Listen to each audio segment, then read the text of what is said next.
Welcome back. Well, continuing our focus on the aviation sector, but a different matter of sort, but still on that sector. Mr. Chris Adigbe joins us now. He's an aviation expert and consultant. Thank you for coming on this morning.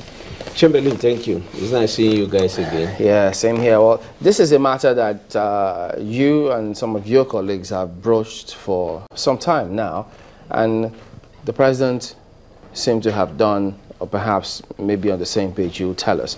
He did give that directive. We need to get back a national carrier. A shame that we don't have it, but he's demonstrated that intent. You must be happy about it, aren't you? I'm certainly happy. Very glad that one is still alive to see it happening. That's the truth, and that's what a lot of our colleagues in the industry, maybe 90% of colleagues in the industry feel that same way. Very happy, and I think it is something we need to do, or we should have done yesterday. Well, that is a start, that pronouncement. Now, the practical aspect of it is how we should go about it. Thank you, Chamberlain. Many people think that there are people, those who think it's not possible. But let me tell you, it is very possible. First and foremost, that decision has been taken. And the president has directed the ministry to kickstart the process. Now, we have to decide what kind of national carrier do we want. That's the first decision. Do we want a national carrier that is 100% equity? Do we want a national carrier that is 100% citizens equity, mean corporate and individual citizens? Do we have a national carrier that is state/citizens equity? We should take that decision, what kind of national carrier we want to float.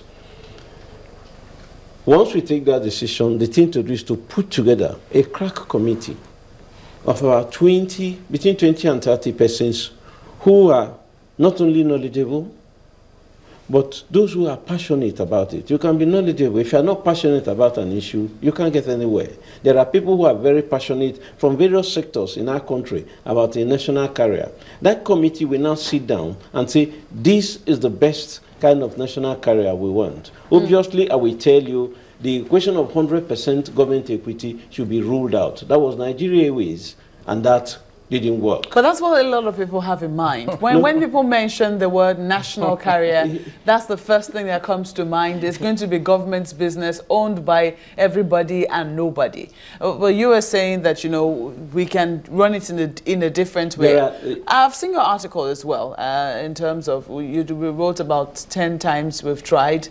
Since 1960 to about now. Yes. And there's some interesting excerpts there in terms of what we did wrong. Yes. Perhaps we could also shed light on some of the things that we did. 100% government equity. Yes. Was that one of the things that we did wrong? That was how national carrier started. In the 60s, before then, a national carrier airline flying the flag of a new nation, announcing a new nation in the global community. That has moved. We have moved from that concept. We've moved away a lot from that concept. Today, you have some, maybe citizens, almost 100% citizens equity, maybe 99%, like British Airways. It was privatized. It was 100% state equity, and then it was privatized under Margaret Thatcher. It's thriving well. You have a combination of state and citizens equity. Kenya Airways exemplifies it very much. State has about 27.3%.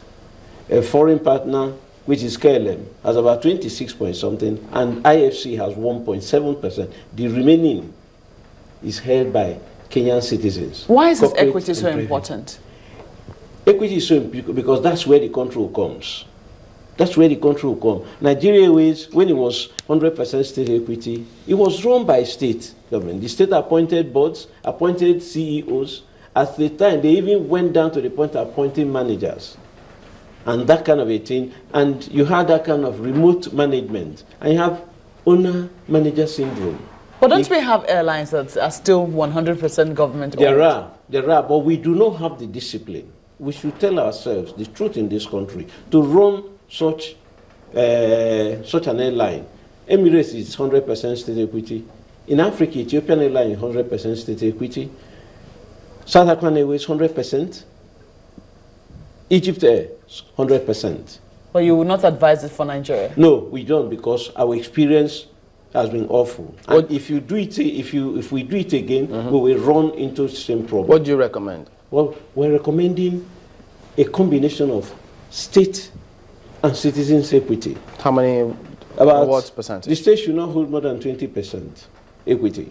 Should not hold more than 20% equity from my own perspective, and then about 25% should be reserved for a foreign partner. We need, in the global aviation industry, we need a foreign partner.